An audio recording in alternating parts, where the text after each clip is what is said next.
Good evening and thank you for joining us. The Ontario Ombudsman has released a scathing report regarding the inhumane transfer of area young offenders to other parts of the province last year.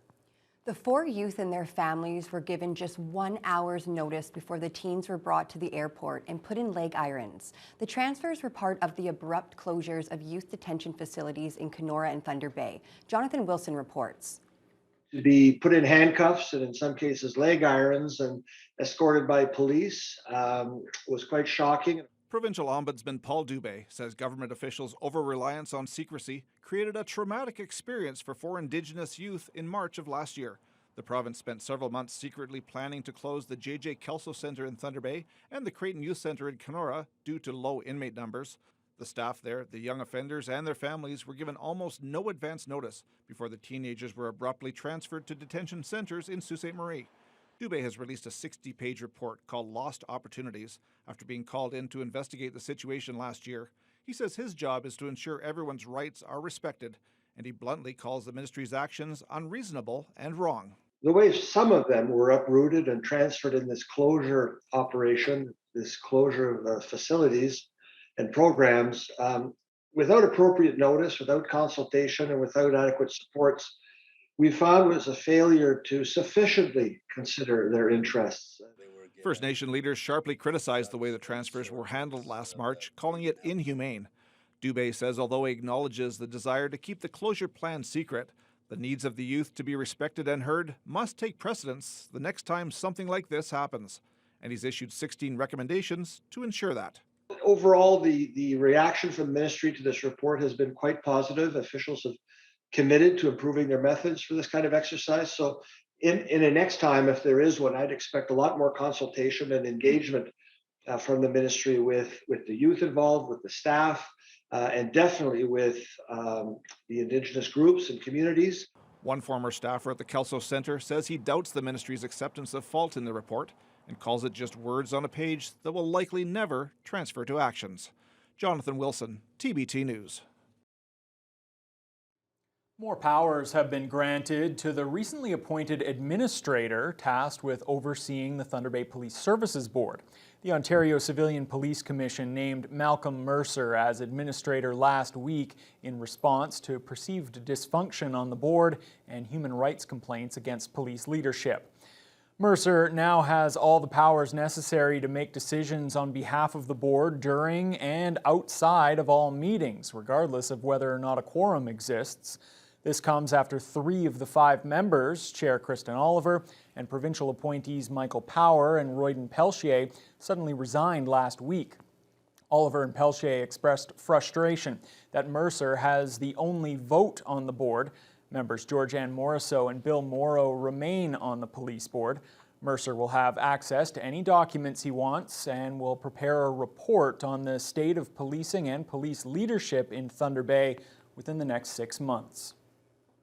Northwest Region OPP have announced a second arrest in connection with a fatal drug overdose in Dryden. 30-year-old Carol Lynn Pushy died in hospital after OPP were called about a person in medical distress on March 16th. A 34-year-old Dryden man was arrested a week later and charged with drug and weapons charges, including trafficking in fentanyl.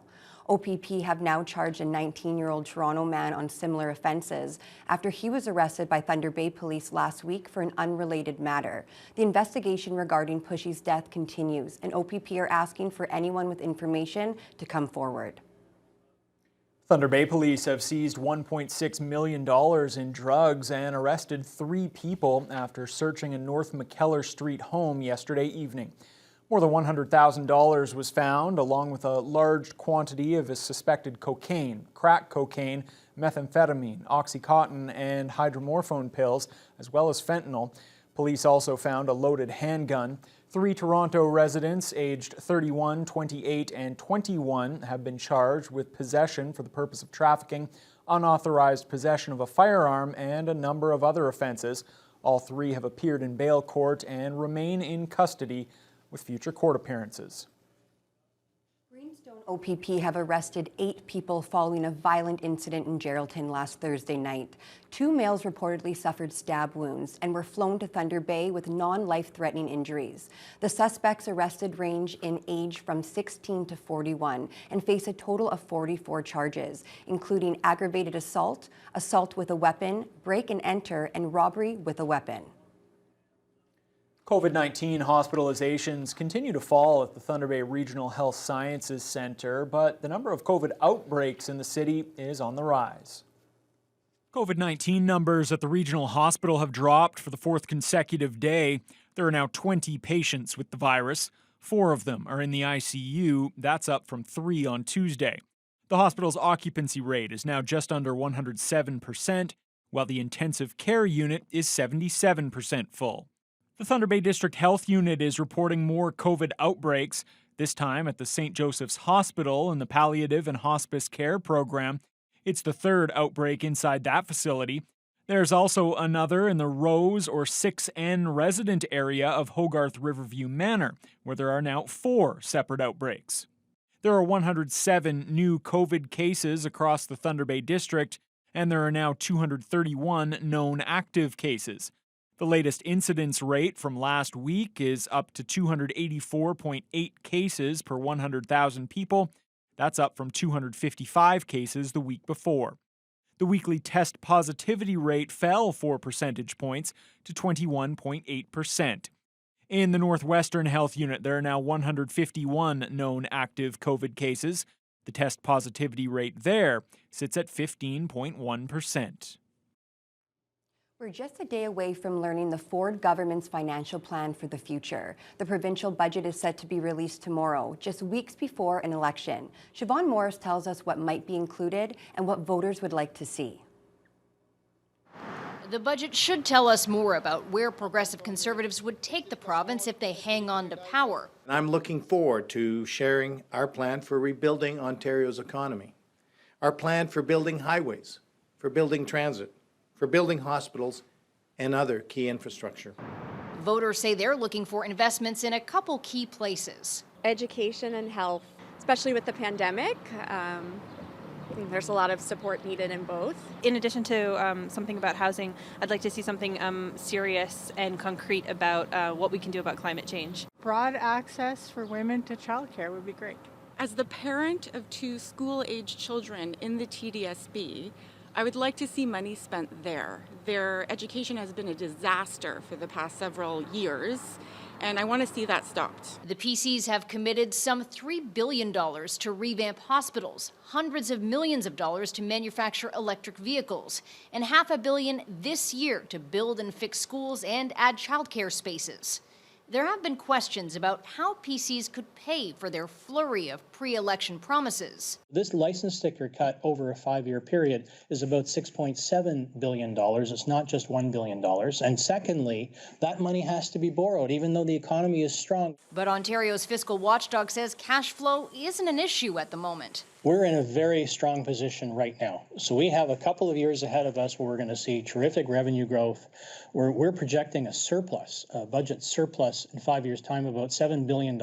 And the possibility of a balanced budget in 2023-2024. That was CTV's Siobhan Morris. Thunder Bay's population has increased slightly since 2016, according to new numbers from Statistics Canada. And in keeping with trends over the past 15 years, the population continues to get older. But the decrease in young people appears to be leveling off.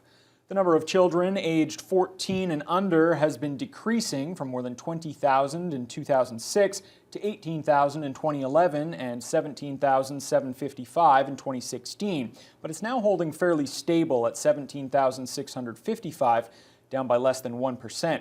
The 15 to 64 age group has declined again. This group was at just under 83,000 in 2006 and 2011 before dropping below 80,000 in 2016 and now to 78,560. In 2006, there were fewer than 20,000 people in the area over the age of 65. That number has increased to 20,880 in 2011 and again to about 24,000 in 2016. Continuing the trend, the population is now just over 27,000.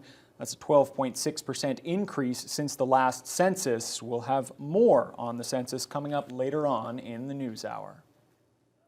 A Thunder Bay lawyer has decided to surrender his license to practice law in Ontario following a Law Society probe. Gino Lewis Arnone was the subject of an LSO hearing in late 2020 due to allegations of mishandling money from clients of another partner in his firm, Erickson's LLP, and failing to provide competent services. Arnone was called to the bar in 1976 and specialized in corporate and commercial law. The Law Society Tribunal granted Arnone permission to surrender his license, and he did so last Friday. The City of Thunder Bay has relaunched a program aimed at improving the look and functionality of buildings in the downtown cores. Over $200,000 is available for local businesses that want to perform upkeep on the facade of their building or convert a portion to other usable space. Corey Nordstrom has more on that. In efforts to make Thunder Bay's business cores more inviting and vibrant, the Downtown Core Improvement Grant Program has returned for 2022. A prime example is the old Mayer Hardware building on Brown Street. New owner Aaron Gillingham says the 140-year-old building needs work before he moves East Coast Lobster into it, and the timing was perfect to apply to the program. During the time of owning a building, everyone's got to renovate at some point. And I think the program currently is the strongest it's ever been. So, I mean, real estate prices are going crazy. Renovating anything, prices are really high. Why not take advantage of, the programs that are in place now?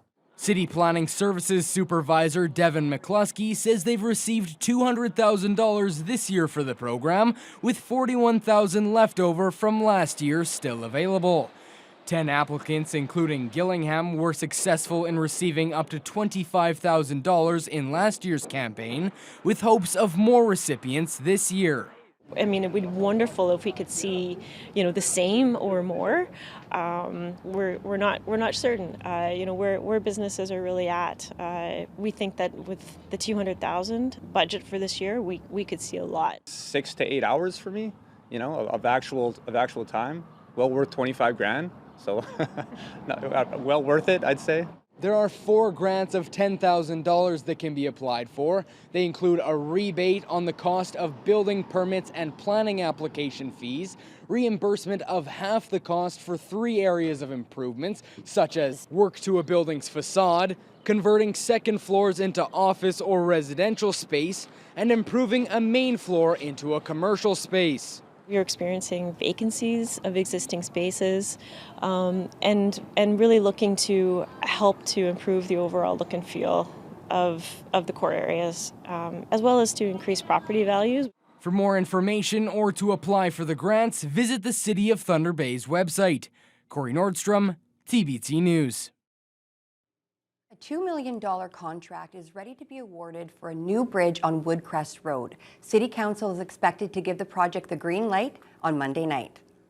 The old wooden bridge on Woodcrest Road was closed to traffic this winter after an engineering study determined it was no longer safe for vehicles to cross. The city received 7 bids during the tendering process, and LH North had the lowest bid at just over $1.9 million.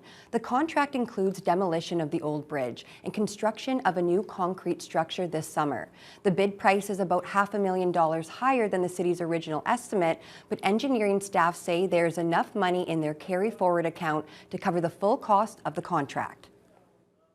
A big weekend is coming up for the Regional Food Bank. This Saturday is the Stamp Out Hunger Food Drive, which is the largest annual collection effort for the agency. It's put on by local postal workers. Donating is as simple as placing non-perishable food in a waterproof bag and hanging it on your mailbox or front door by 10 o'clock on Saturday morning. Those looking to donate are also being asked to write Food Drive on the bags so volunteers know what needs to be picked up. RFDA Executive Director Volker Krom explains why involving postal workers makes the event so successful. And they've been fabulous in that they took this on with such vim and vigor, and it's a door-to-door service. They have this relationship with the residents of Thunder Bay, and we have lots of volunteers, lots of packers, so it's a huge demand, drivers and people to pick up. Crom hopes to collect about 13 tons of donations during the food drive. Donation bag pickup will take place until Saturday afternoon, so organizers are asking you to leave the donations out until 4 p.m. There may still be snow on the ground, but folks at Eco Superior are gearing up for the cycling season. They have partnered with community spokes on Simpson Street to offer workshops for aspiring bike mechanics of all skill levels. Lee Noonan has more.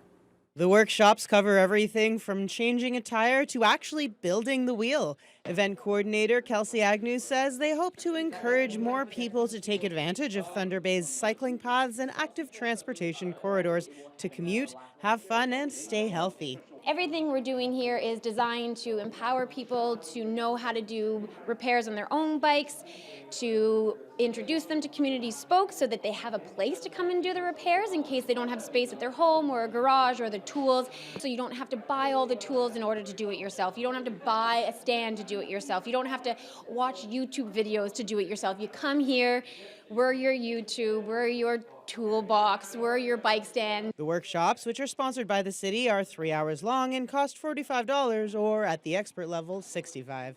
Beginner workshops are accessible for new cyclists and those with no mechanic experience at all. I just taught myself how to bike recently, and I thought what better way to get more confident on a bike than to learn how to fix your own bike. So here we're just learning the very basics of how to repair our brakes, how to put our, in this case, repair our chain if it gets broken. So every little thing, and hopefully I'll be a better confident biker by the end of it. So there's nothing to be intimidated whatsoever. It's a very friendly place, and it's upbeaty, and it's nothing but fun here. Those who are interested in the workshops can find out more at Eco Superior's Eventbrite page.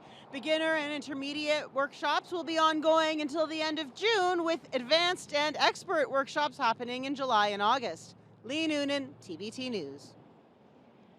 That's pretty awesome, pretty neat workshop.